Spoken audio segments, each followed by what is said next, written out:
Hello વિદ્યાર્થી મિત્રો, રાધે રાધે. તો આજે આપણે એક નવા વિડિયાનું અને 8મા પગાર પંચનું ફિટમેન્ટ ફેક્ટર કેટલું રહે તો કેટલો પગાર તમારો બેઝિક વધી શકે તેનું એક ચાર્ટ બનાવીને લાવ્યા છે.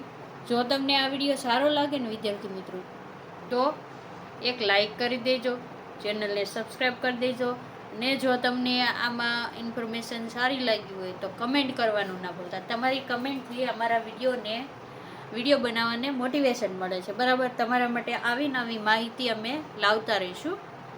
તો કે 8મો પગાર પંચ બેઝિક પગાર, તો કે ફિટમેન્ટ ફેક્ટરનું તમને ખબર છે કે 7મું પગાર પંચ હતું ને, બરાબર, જ્યારે લાગુ થયું હતું ને 7P, ત્યારે ગ્રેડ પે નીકળી ગયા હતા. તમને એમ થશે અહીંયા લેવલ કેમ લખ્યા છે, તો કે 7મા પગાર પંચ વખતે હજી પહેલાં ગ્રેડ પે આવતો હતો કે 4200નો 4400નો, બરાબર, ગ્રેડ પે આવતો હતો. એ ગ્રેડ પે નીકળી અને લેવલ સિસ્ટમ થઈ ગઈ હતી. કઈ થઈ ગઈ હતી? 7મા પગાર પંચે કઈ થઈ ગઈ?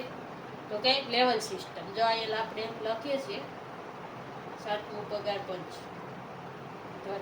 7 પે કમિશન, 7મું પગાર પંચ લખ્યા પગાર પંચ, તો કે લેવલ થઈ ગયા. બરાબર. ઘણા એમ કે અમારે તો ગ્રેડ પે હાલતું હતું. ગ્રેડ પે છે ને એ જૂની સિસ્ટમ છે, જે 6ઠા પગાર પંચ પ્રમાણે થતી હતી. બરાબર, પણ 7મા પગાર પંચથી લેવલ સિસ્ટમ થઈ ગઈ છે. ઓકે,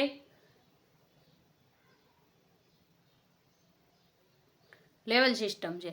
તો કે હવે એ લેવલ સિસ્ટમ પ્રમાણે છે ને ફિક્સ પગાર મળે. તમને પહેલાં ખબર છે કે આપણે ગુજરાતમાં એક પોલિસી, કોઈ પણ સરકારી નોકરી મળે ને તો એમાં તમારે 5 વર્ષ કે 3 વર્ષ ફિક્સ પે હોય. બરાબર. જો તમારું 8મો પગાર પંચ લાગુ પડે, બરાબર, તો તમારી બેઝિક સેલરી કેટલી થશે અને કેટલા ફિટમેન્ટ ફેક્ટર વધે તો તમારો પગાર નેક્સ્ટ લેવલે, એટલે કે 8મું પગાર પંચ લાગુ થાય ત્યારે મિનિમમ કેટલો થશે. બરાબર. તો કે લેવલ 1માં છે ને 18,000 અત્યારે મળે છે ફિક્સ પેમાં. એમાં મને અત્યારે યાદ નથી કે કોન્સ્ટેબલને એને લગભગ આવે આ બે લેવલમાં. બરાબર, જુનિયર ક્લાર્કની બધા. તો કે જો તમારો અત્યારે બેઝિક ફિક્સ પગાર કેટલો હોય, તો કે 18,000 જેનો પગાર હોય ને ફિક્સ પગાર, એને જો 1.92 ફિટમેન્ટ ફેક્ટર રહે, આપણે અંદાજ લગાવીએ છીએ. બરાબર, અંદાજિત આટલું 8મા પગાર પંચમાં આટલું ફિટમેન્ટ ફેક્ટર રહે તમારું. બરાબર, તો તમારો બેઝિક પગાર કેટલો થઈ જાય ખબર છે તમને? 34,560 થઈ જાય. કેટલો થઈ જાય? 60. હવે તમે કહો કે ફિક્સ પેમાં વધારો થશે. જો આપણે પગારની ગણતરી જોઈએ ને તો 5 વર્ષ પછી તમે જ્યારે ફૂલ પગારમાં આવો ને ત્યારે તમારો બેઝિક પગાર તો આ જ ગણાતું હોય, 18,000 પ્લસ એના ઉપર શું ગણાય?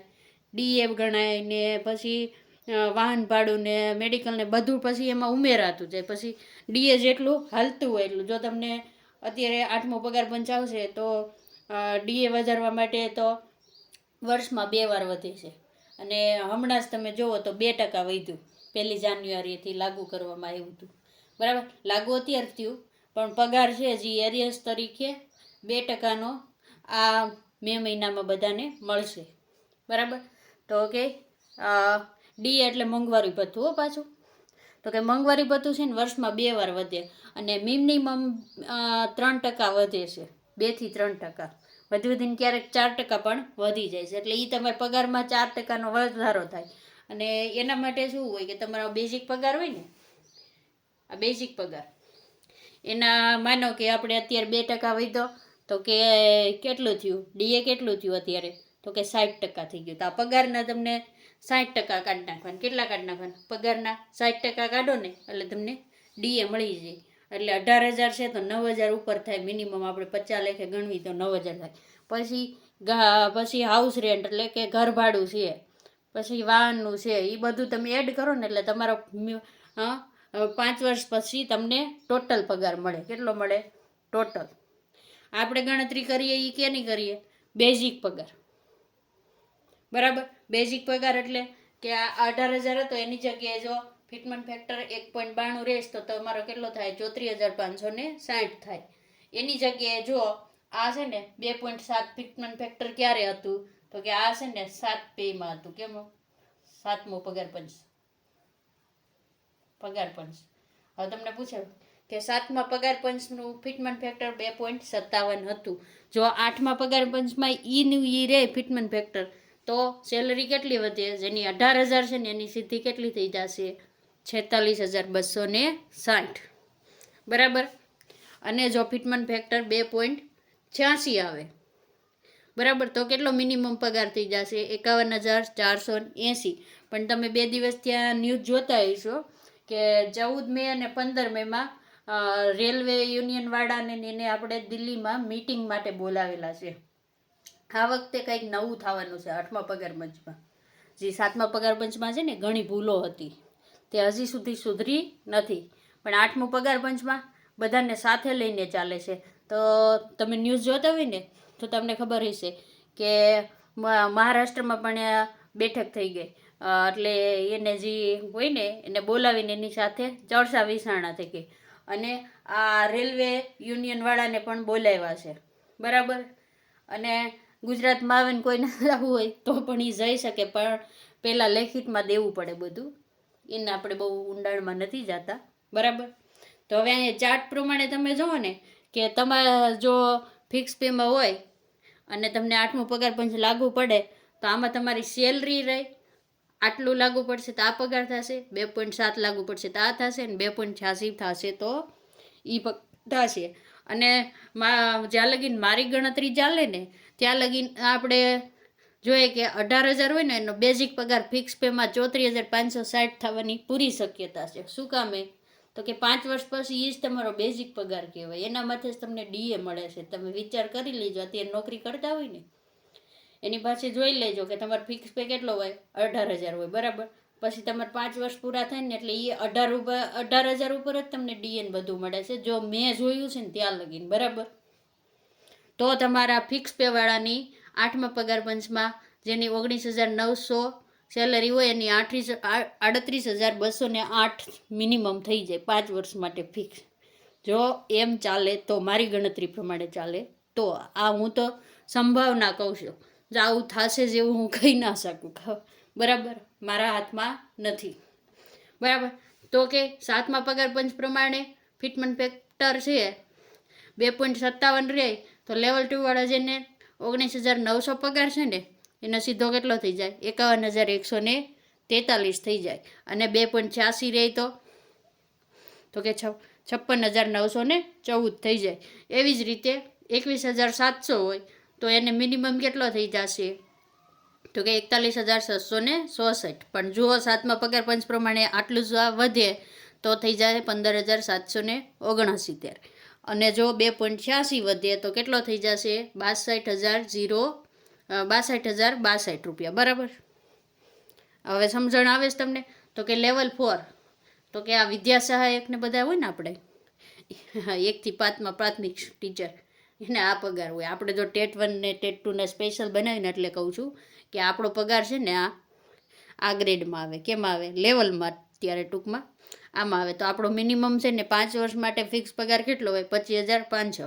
પણ જો 1.92 ફિટમેન્ટ ફેક્ટર રહેશે તો મિનિમમ પગાર કેટલો થઈ જશે? 48,960. બરાબર.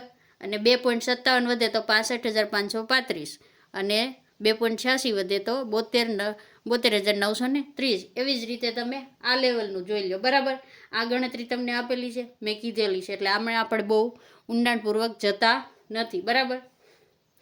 આગળ વિડીયો આપણો લાંબો થઈ જશે. જેનો બેઝિક પગાર 47,600 હોય જે ફૂલ પગારમાં હોય ને તો એને ફિટમેન્ટ ફેક્ટર આટલું લાગે તો 91,392 થાય.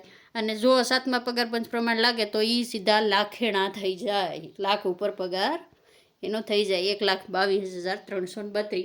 પણ આ લેવલે તો ક્લાસ 1 અધિકારીને એવા હોય. આપણે થોડા હોય નાની જોબવાળા હોય નહીં. અને હવે તમને ખબર હશે કે જે તમને રેલવે યુનિયનને બધી કેન્દ્રમાં બેઠક હાલે છે ને તો એ લોકો શું કહે છે કે ફિટમેન્ટ ફેક્ટર છે ને 4 થી નીચો ના રહેવો જોઈએ. એ લોકો તો એક આંકડો પણ રજૂ કર્યો છે કે કેટલો કાંઈ 4.28 કે સમથિંગ છે, મને અત્યારે યાદ નથી, કે ફિટમેન્ટ ફેક્ટર એટલું રહેવું જોઈએ. જો એટલું રહે ને તો મિનિમમ લેવલ ફિક્સ પગારવાળાની સેલરી કેટલી થઈ જાય તમને ખબર છે? 69,000 જેટલી આજુબાજુથી જાય. કેટલી? 69. અને એને જે ગણતરીની હતી ને ફોર્મ્યુલા છે કે પતિ પત્ની ને એના 2 બાળકો, બરાબર, 4 વ્યક્તિનું મોંઘવારીમાં ગુજરાન થાય એ રીતે એ લોકો કરતા, એની જગ્યાએ હવે 5 વ્યક્તિને સમાવવાની વિચારણા હાલે છે કે 5 વ્યક્તિની ગણતરી કરી અને પગાર 8મું પગાર પંચમાં સુધારો કરવો, કે 5 વ્યક્તિને જીવન જરૂરિયાત વસ્તુ 1 મહિના માટે કેટલી જરૂર પડે એના આધારે મોંઘવારીને બધું એના આધારે નક્કી કરવું, બરાબર.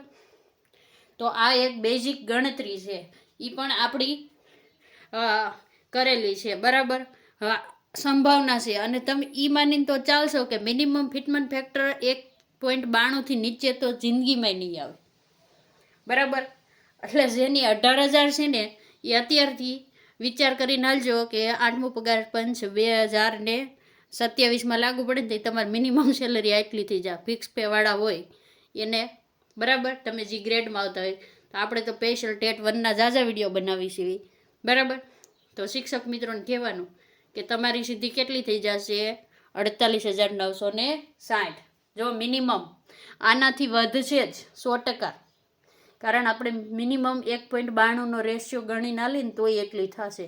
તો સરકાર જો ઝાઝું આપશે, બરાબર, ફિટમેન્ટ ફેક્ટર, તો તમારો પગાર વધવાનો છે. તો અત્યારથી નજીક કોમ્પિટિટિવ એક્ઝામની તૈયારી કરતા હોય ને કરવા મળજો. હવે આના જેવું ક્યાંય શાંતિ નથી. 5 કલાકની નોકરી ને આવડો મોટો પગાર. તો તમને સારો લાગ્યો હોય તો એક લાઈક કરી દેજો, અને આજે આપણે આ વિડીયોને અહીંયા સમાપ્ત કરીએ છીએ. રાધે રાધે.